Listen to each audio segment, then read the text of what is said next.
राधे राधे। ओम नमो भगवते वासुदेवाय नमः। भक्तजनों, आप सभी को अमल की एकादशी की हार्दिक शुभकामनाएं। आज हम जानेंगे फाल्गुन मास के शुक्ल पक्ष की एकादशी को हम अमल की एकादशी कहते हैं और अमल की एकादशी की शुभ मुहूर्त, पूजा विधि और पारण का समय सब कुछ जानेंगे इस छोटे से वीडियो में। तो वीडियो को पूरा देख लीजिएगा। प्रेम से बोलेंगे श्री हरि भगवान विष्णु की जय। अमल की एकादशी का दिन बेहद पावन माना गया है। यह दिन भगवान विष्णु को समर्पित है। इस दिन लोग कठिन व्रत का पालन करते हैं और पूजा अर्चना करते हैं। यह शुभ पर्व हर साल फाल्गुन मास में शुक्ल पक्ष की एकादशी तिथि को पड़ता है। ऐसा कहा जाता है कि इस दिन जो भक्त उपवास रखते हैं उन्हें सभी पूजा नियमों का पालन करना चाहिए और इसके अलावा तामसिक चीज़ों का परहेज करना चाहिए। वहीं इस साल यह व्रत कब रखा जाएगा और इसकी सही पूजा विधि क्या है, चलिए जान लेते हैं। हिंदू पंचांग के अनुसार फाल्गुन मास के शुक्ल पक्ष की एकादशी तिथि की शुरुआत 9 मार्च को रात 7:45 पर शुरू होगी। वहीं इस तिथि का समापन 10 मार्च सुबह 7:44 पर होगा। पंचांग को देखते हुए 10 मार्च को अमल की एकादशी का व्रत रखा जाएगा। भक्तजनों, अब हम जानेंगे पूजा विधि। साधक सुबह जल्दी उठकर स्नान करें, साफ पीले रंग के कपड़े पहने, एक वेदी पर भगवान विष्णु और माँ लक्ष्मी की मूर्ति स्थापित करें, देसी घी का दीपक जलाए, श्री हरि का अभिषेक करें, उन्हें पीले फूलों की माला चढ़ाए और गोपी चंदन अष्टगंध चंदन का तिलक लगाए। पूजा में तुलसी पात्र जरूर शामिल करें। भगवान विष्णु को पंचामृत, फल, मखाने की खीर या घर पर बनी हुई कोई भी मिठाई का भोग लगाएं। अमल की एकादशी कथा का पाठ और विष्णु जी के मंत्रों का जाप करें।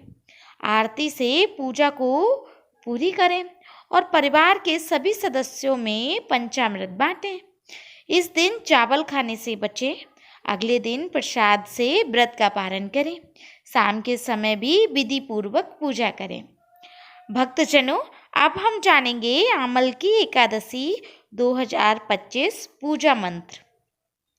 तो यहाँ पर हमें अगर कोई भी मंत्र नहीं आता है तो हम श्री हरि का एक मंत्र ओम नमो भगवते वासुदेवाय नमः 108 बार जाप करेंगे।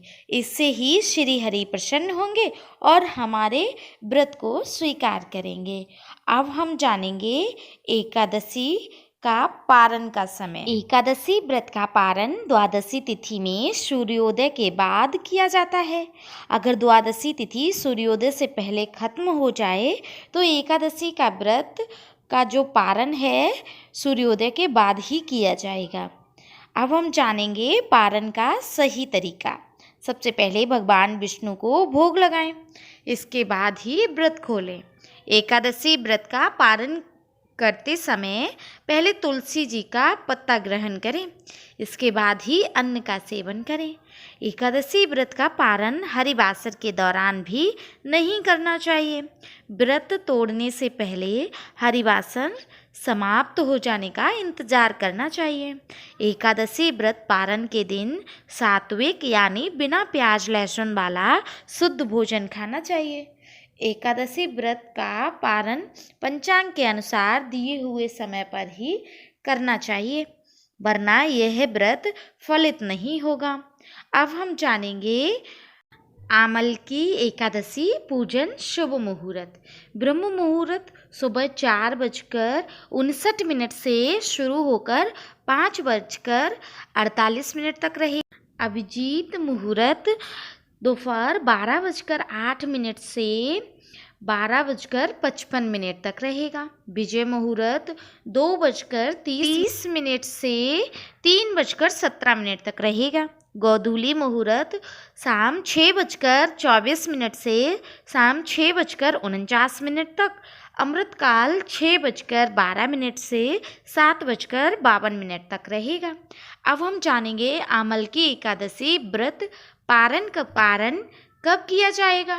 आमल की एकादशी व्रत का पारण 11 मार्च 2025 मंगलवार को किया जाएगा। व्रत पारण का शुभ मुहूर्त सुबह 6:35 से सुबह 8:13 तक रहेगा। पारण तिथि के दिन द्वादशी समाप्त होने का समय सुबह 8:13 पर है। एकादशी व्रत का फल। हिंदू धर्म की मान्यताओं के अनुसार एकादशी व्रत करने से जातक को सुख समृद्धि की प्राप्ति होती है, पापों का नाश होता है, मोह माया का बंधन खत्म हो जाता है। भक्तजनों, अब हम जानेंगे एकादशी के दिन कौन से कार्य करना वर्जित है। एकादशी के दिन तुलसी माँ श्री हरि के लिए व्रत रखती हैं, तो ऐसे में आप तुलसी दल भूलकर भी एकादशी के दिन ना तोड़ें। तुलसी माँ को स्पर्श करना वर्जित है। तुलसी माँ के क्यारे में जल चढ़ाना भी वर्जित है, क्योंकि माँ तुलसी श्री हरि के लिए निर्जला व्रत रखती हैं। ऐसे में तुलसी दल एक दिन पहले ही आप तोड़कर रख लीजिए। तुलसी माँ के क्यारे में आपको एक दीपक अवश्य लगाना है। अब हम जानेंगे कि क्या खाएं और क्या ना खाएं। आमल की एकादशी के दिन आप भगवान का भोग प्रसाद ग्रहण कर सकते हैं, फलाहार कर सकते हैं। एकादशी के एक दिन पहले भी आपको प्याज, लहसुन, तामसिक भोजन और चावल का सेवन नहीं करना है। ऐसा करने से आपका व्रत पूर्ण नहीं होगा, पूर्ण तरीके से आपको फल प्राप्त नहीं होगा। अब हम जानेंगे एकादशी के दिन हम क्या करें, क्या ना करें। ऐसे में एकादशी के दिन मिथ्या ना बोलें, हम किसी को दुख ना दें, और साथ ही साथ हम अपनी वाणी से किसी को अपशब्द ना बोलें। हो सके तो श्री हरि के मंदिर जाकर सेवा करें। करने के साथ साथ श्री हरि के मंदिर में जागरण इत्यादि करें। श्री हरि की कृपा और माता लक्ष्मी का आशीर्वाद प्राप्त करने के लिए अपने मुख्य दरवाजे पर संध्या काल में एक घी का दीपक, लंबी वाटिका अवश्य लगाएं, जिससे माँ लक्ष्मी आपके घर में विराजमान हो। जानकारी आपको अच्छी लगी तो जरूर से ओम नमो भगवते वासुदेवाय लिख दीजिए। मिलते हैं किसी विशेष जानकारी के साथ, तब तक के लिए राधे राधे।